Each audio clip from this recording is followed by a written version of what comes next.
My name is Vanita, and I'm working as a marketing executive.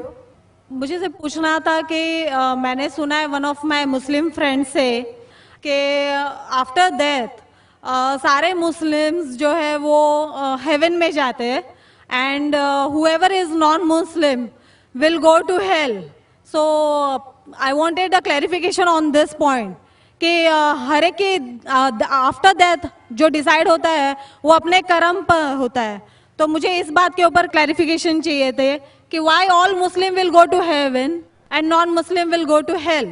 If at all we do good deeds, like if non-Muslim also does good deeds, why they will go to hell? बहन ने अच्छा सवाल पूछा है कि उनकी एक सहेली ने कहा कि मुसलमान आखिरत में जन्नत में जाएंगे, गैर मुस्लिम दोज़ख में जाएंगे. मुस्लिम मतलब वो जो अमन हासिल करता है, अल्लाह सुब्हानहू व तआला के अहकामात के मुताबिक चलता है, कुरान और सही हदीस पे अमल करता है, उसे कहते हैं सही मुस्लिम. ये बिल्कुल सही है कि जो अमली तौर पे सही मुसलमान है वो इंशाअल्लाह जन्नत में जाएगा. लेकिन आपका सवाल था कि जो गैर मुस्लिम अच्छे अमाल करते हैं वो क्यों नहीं जन्नत में जाएंगे. बहन, जन्नत में जाने के लिए 4 शराइत है. जब मैं मेरा 10th स्टैंडर्ड पास किया, मैं सेंट पीटर्स स्कूल से फारिग हूँ, जब मैं ICSE में था 10वीं में, मेरे एग्जामिनेशन में 6 कंपलसरी सब्जेक्ट्स थे. English, mathematics, science, geography, history, Hindi. 6 subjects compulsory. 6 subjects में पास होना कंपलसरी है. इसी तरीके से इंसान को जन्नत में जाने के लिए 4 शराइत है. ये लिखा है सूरह अल असर में, सूरा नंबर 103, आयत नंबर 1, 2, 3, जिसमें अल्लाह ताला फरमाते वल अस्र इन्नल इंसान लफी खुस्र इल्ला लज़ीना आमनू व आमिलु सॉलिहाती व तवासौ बिल हक़ व तवासौ बिस सब्र. अल्लाह सुब्हानहू व तआला कसम खा रहे हैं वक्त की, असर की.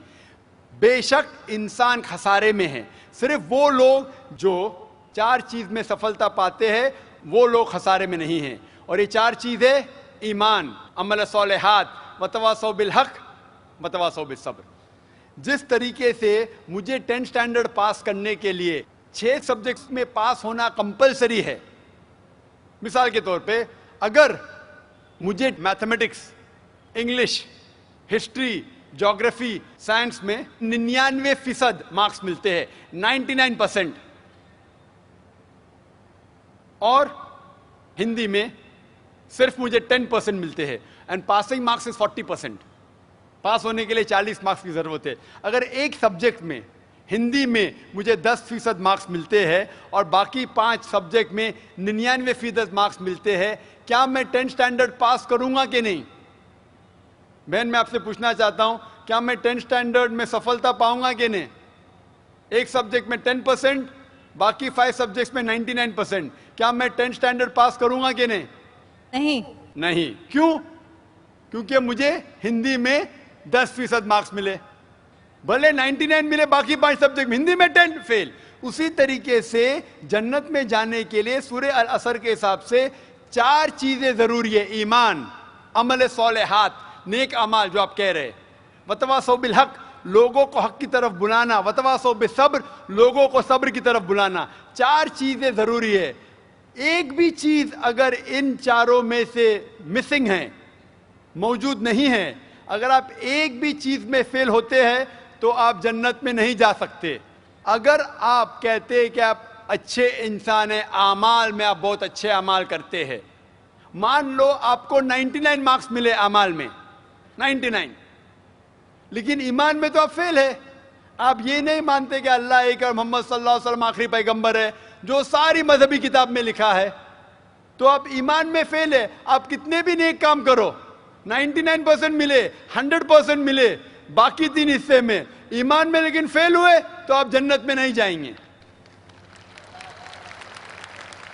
इसी तरीके से अगर कोई इंसान नाम का मुसलमान है, अच्छे अमाल नहीं करता है, नेक अमाल नहीं करता है, वतवासौ बिल हक़, दावत नहीं देता है, लोग को हक के राह पे नहीं बुलाता है, या लोग को सबर की तरफ नहीं बुलाता है, सिर्फ नाम का मुसलमान है, मोहम्मद, सुल्तान, जाकिर, अब्दुल्ला, तो वो जन्नत में नहीं जाएगा. اسے جنت میں جانے کے لیے ایمان، عمل صالحات، وتواصوا بالحق وتواصوا بالصبر، چاروں چیز کی ضرورت ہے. اسی لیے آپ اعمال کتنے بھی اچھے ہیں، اگر ایمان نہیں ہے کہ اللہ ایک ہے اور اللہ کے علاوہ کسی کی عبادت نہیں کرنا چاہیے، اور ایمان نہیں ہے کہ محمد صلی اللہ علیہ وسلم آخری پیغمبر ہے، تو آپ جنت میں کبھی بھی نہیں جائیں گے. بہن، کیا آپ میرے جواب سے سہمت ہے؟ Yes. Thank you for clarifying the point. You're most welcome. Mic number 2 میں اگر کوئی غیر مسلم بھائی لائن میں ہو مائک نمبر 2 میں تو سوال کر سکتے ہیں.